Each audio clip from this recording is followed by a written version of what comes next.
Oo lang. Okay lang ako, Apo.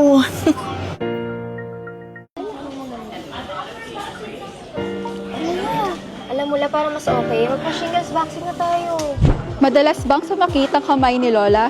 Naku, baka shingles na yan. Pag nakakaramdam ng tusok-tusok o parang kinukuryente ang katawan, posibleng early signs na ng shingles yan.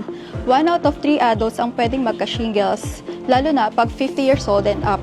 Pero good news, pwede itong iwasan. Protect yourself and your loved ones with a shingles vaccine.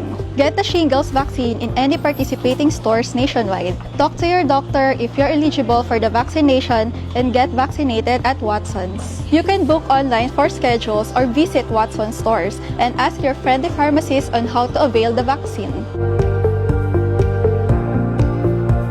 Empower your health with love.